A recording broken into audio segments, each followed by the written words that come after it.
کون سے مہینے میں؟ اگست، جولائی، 26 جولائی کو متحدہ قوم موومنٹ کا باقاعدہ اعلان ہوا اور 27 جولائی کو سب کو پتہ لگا کہ متحدہ قوم موومنٹ بن گئی ہے.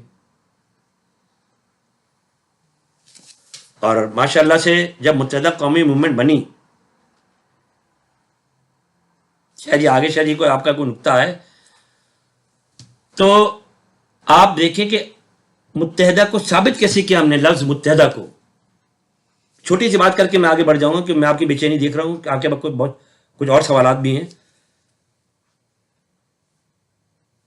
متحدہ کو ثابت الطاف بھائی نے اس طریقے سے کیا، 90 کی کانسٹیٹیوئنسی سے سندھی ایم این اے الیکٹ کرایا بروہی صاحب اپنے گھر سے، اور ایک دفعہ نہیں دو دفعہ، ایک دفعہ نہیں دو دفعہ. جب بروہی صاحب نے کام صحیح نہیں کیا تو اس بنیاد پہ کہ لوگ گالی دیں گے، سندھی کو ہٹا دیے وہ ہٹا دیے، الطاف بھائی یہ بھی نہیں دیکھتے کیونکہ سچ اور حق کے تو پرچار ہیں وہ.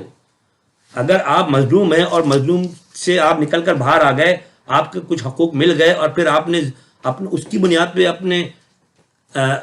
اپنے بدماشی شروع کر دی یا آپ نے الٹی سیدھی حرکتیں شروع کر دی تو پھر کس بات کے مظلوم رہے آپ؟ تو ان کو ہٹا کے پھر ہم دوسرے کو لے کر آئے، وہ بھی سندھی، ہمارا نثار پامر بھائی جو آج تک ہمارے ساتھ ہے. الطاف بھائی نے اپنے گھر کی دہلیز سے ایم این اے بنایا. کیا ثابت کیا؟ متحدہ، مہاجر نہیں، متحدہ قومی موومنٹ ثابت کیا. تو یہ ایک مثال ہے. کئی سندھی، کئی بلوچ، یہاں تک کہ کئی پنجابی سینیٹر بنے. یہ میرے منہ سے گالی نکل رہی تھی ابھی، وہ جو بیٹھا ہوا ہے جو فرینچ داڑھی رکھتا ہے، کیا نام ہے اس کا؟ آپ کی میاں عتیق. یہ کون ہے؟ کس نے سینیٹر بنایا تھا ان کو؟ کرنل طاہر مشہدی. وہ تو خیر چلے وہ شریف آدمی ہے، نہیں میں کہہ رہا ہوں پنجابی، لیکن آپ یہ دیکھیے وہ جو پشتون تھے، وہ جو بیرسٹر تھے، بیرسٹر کیا نام ہے؟ سیف، بیرسٹر سیف، وہ تو پٹھان تھے نا بھائی، وہ تو مہاجر نہیں تھے. الطاف بھائی نے ان کو سینیٹر کیوں بنایا؟ تو یہ اس بات کا ثبوت ہے کہ بھائی ہم نے ڈرامہ بازی نہیں کی، متحدہ بنا کے عملی طور پر اس کی روح کے مطابق اس پر عمل کرنے کی کوشش کی ہے. طارق بھائی، آرمی آپ کے اوپر آپریشن کرتی رہی تو 2002 میں آپ نے جنرل مشرف کے مارشل لاء کی حکومت کو کیسے جوائن کیا اور کیوں جوائن کیا؟ پھر وہی والی بات ہے، آپریشن تو 92 میں نواز شریف نے کرایا. وہ کہتا ہے وہ تو فوج نہیں کیا، ہمارا کیا کردار تھا، لیکن پرائم منسٹر تو تم ہی تھے نا. تو آپ کا سوال تو پہلے بھی وہاں بننا چاہیے تھا کہ جب 92 میں آپریشن کرا دیا تو آپ نے 97 میں دوبارہ اس سے اتحاد کیوں کیا؟ وہ تو آپ نے بتایا نا کہ پھر آپ نے موقع دیا، صبح کا بولا شام کا. ہاں، تو یہی چیز ایسا ہی ہے کہ آئی ایس آئی کے چیف لندن آئے ہیں، ایم آئی کے چیف لندن آئے، آ کے خوش آمدید کی الطاف بھائی کی، اور یہاں پر آگے بولا کہ ہم جو ماضی میں جو غلطیاں ہو گئی ہیں اس پر پردہ ڈالیں، اس پہ مٹی ڈالیں، اب ہم سب مل کے چلتے ہیں، ملک کو مضبوط کرتے ہیں اور یہ کرتے ہیں اور وہ کرتے ہیں. ٹھیک ہے، یعنی کہ میں نے آپ کو شاید بیچ میں کہا تھا کہ ہماری الطاف بھائی کی کوشش یہ تھی کہ ہر دروازہ کھٹکھٹا لو تاکہ بعد میں کسی کو یہ موقع نہ ملے کہنے کا تم ہمارے پاس نہیں آئے، ہم سے تو کوشش کرتے.